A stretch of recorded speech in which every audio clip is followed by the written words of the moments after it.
Varicose veins కి సరైన చికిత్స కోసం సంప్రదించండి ఎవిస్ హాస్పిటల్. నమస్తే రమగారు. నమస్తే జయ. రమగారు, ప్రతి ఒక్కరికి లక్ష్మీ కటాక్షం కావాలి, లక్ష్మీదేవి మా ఇంట్లోనే ఉండాలి రండి రండి కోరిక ఉంటుంది కదా, ఏం చేయాలి రమగారు? కొన్ని పద్ధతులు మార్చుకోవాలి జయ. కొంతమంది పుట్టుకతోటి లక్ష్మీ కటాక్షంతో పుడతారు. బోళ్ళని డబ్బు ఉంటుంది, అమ్మా నాన్నలకి డబ్బు జాగ్రత్త ఉంటుంది, పొతపరి లక్షణాలు ఉంటాయి, సంపదని పెంచే అవకాశాలు లభిస్తాయి. మళ్ళీ అక్కడి నుంచి అత్తారింట్లోకి వెళ్ళినప్పుడు వీళ్ళే చదువులై వ్యాపారాల్లోనో ఉద్యోగాల్లోనో ప్రవేశించినప్పుడు డబ్బు వచ్చే లక్షణమే ఉంటుంది, ఆటోమేటిక్గా ఉంటుంది. మిడిల్ క్లాస్ కుటుంబాల్లో ఇది ఏదో చిన్న సంపాదనలు, చిన్న జీతాలు, చిన్న జీవితాలు, పిల్లలు ఏదో చదువుకొని పైకి వస్తారు. ఒక్కొక్కడికి బాగా వస్తుంది. ఒకేలాగా చదువుకుని ఒకే కాలేజీలో ఉండి ఒకే చోట ఉద్యోగాలు వచ్చిన వాడు కూడా ఒక్కొక్కడికి లక్షల కోట్లలోకి వెళ్ళిపోతాడు. ఒకడు లకారాల్లోనే ఉంటాడు, ఒకడు అది కూడా లేకుండా ఉండేవాడు కూడా కనిపిస్తాడు. ఇవన్నీ మనం అంతే రాసుకొచ్చినవి. మొదటిది అది మనమే మార్చలేం, మన పుటక మన పెంపుదల మార్చుకోలేం కదా. అదృష్టాలు, కలిసి రావటాలు, కలిసి వచ్చే కాలం, నడిచి వచ్చే కొడుకొస్తాడు, ఇవన్నీ ఓకే. మన లివింగ్ స్టైల్లో కూడా డబ్బు పద్ధతుల్లో, డబ్బుని హ్యాండిల్ చేసే విధానాలు, మన ఇల్లు వాకిళ్ళు, మన ప్రవర్తన, మన నియమావళి, ఎథిక్స్, ఏదైనా చేసేటప్పుడు సరైన విధానంతో చేయటం, కొంత దైవారాధన, ఇవన్నీ సరిగ్గా ఉంచుకుంటే ఆటోమేటిక్గా లక్ష్మీ కటాక్షం లభిస్తుంది. కటాక్షం అంటే కొంతమందికి అవసరాల కంటే కొంత డబ్బు ఎక్స్ట్రా ఉండాలని కోరుకునే కటాక్షం కొంతమందికి. అవును, కోట్లు కురిసిపోయి మన మనవాళ్ళ దాకా డబ్బు ఉండాలనుకునే వాళ్ళు కొంతమంది కదా. ఆ మనవాళ్ళ దాకా ఉండాలంటే కొల్లగొట్టాల్సిందే కానీ కటాక్షాల వల్ల అవదు. బాగా చెప్పారు. ఎవరినెత్తనైనా చేయబెడితేనే మును మనవాళ్ళ దాకా కుదురుతుంది.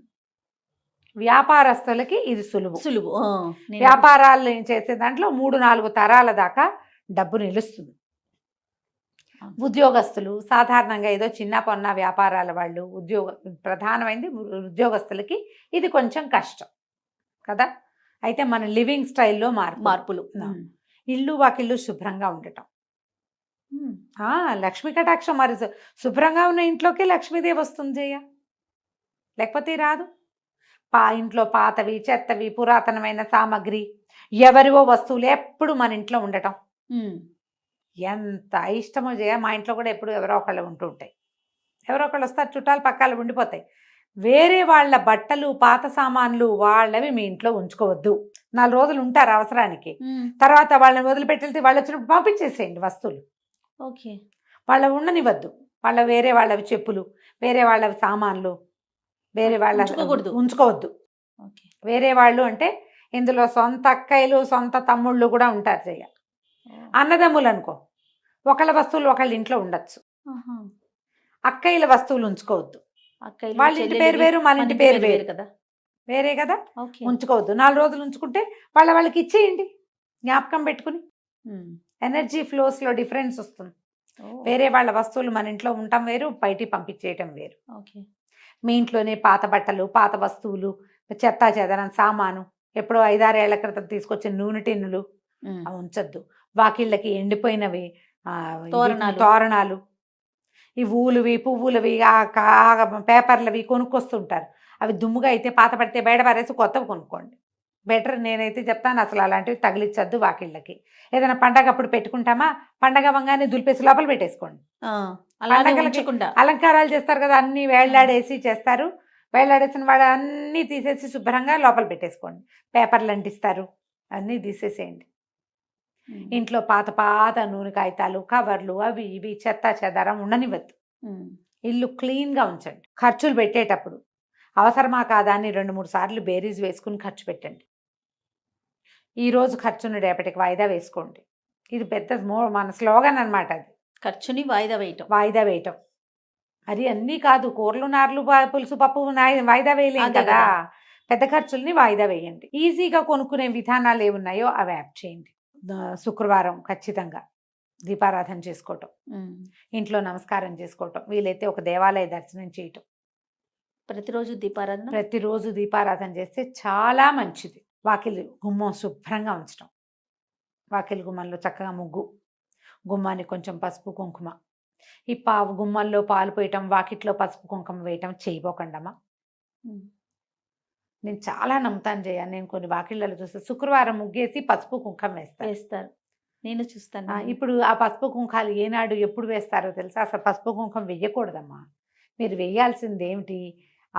సంక్రాంతి రోజుల్లో గొబ్బిళ్ళు పెడతామా, అప్పుడు బంతి పువ్వులు చల్లుతారు. పువ్వులు 2 పువ్వులు, బంతి పువ్వు. అంతేగాని మీరు చామంతులు అవన్నీ నేల మీద పరవటాలు, పసుపులు కుంకాలు వేయటాలు, గుమ్మాల్లో పాలు పోయటాలు.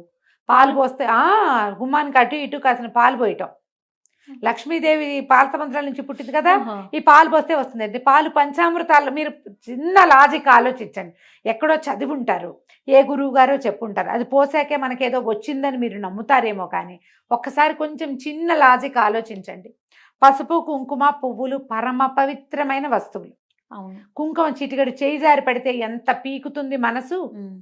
అయ్యో అయ్యో అయ్యో పడిపోయింది, అదైపోయింది ఇదైపోతుంది అనుకుంటావు. నువ్వే వాకిట్లో వేస్తావా దాన్ని? తొక్కుతాం కదా. ప్రధానమైంది ఎవరెవరో ఏ చెప్పులతోటో ఏ కాళ్లతోటో తొక్కుతారా? తొక్కిన వాడికి తొక్కిన పాపము, తొక్కించిన పాపం నీది, వేసిన వాడిది పెద్ద పాపం కదా. వేయకండి, అక్కర్లేదు. మీరు వాకిలి గుమ్మం శుభ్రంగా ఉంచుకోండి. వాకిట్లో ఒక ముగ్గేయండి చక్కగా. ఏ చాక్పీస్తోటో వేసుకుందాం. ఇది వరకు బియ్యపిండితో వేసేవాళ్ళు. ఇప్పుడు మనమంది గచ్చులు అరుగులు, ఏవో మొజాయిక్ స్టోన్స్ గిన్స్ ఉంటాయి కదా, అన్ని రకరకాల స్టోన్. ఏదో వేసుకోండి ముగ్గు. వాకిలి చక్కగా అందంగా. పచ్చటి మొక్కలు 2 వాకిట్లో ఉంచుకోండి. ఇంట్లో తులసి మొక్కని వెళ్ళిపోనివ్వకండి, నిద్రపోనివ్వకూడదు తులసమ్మని.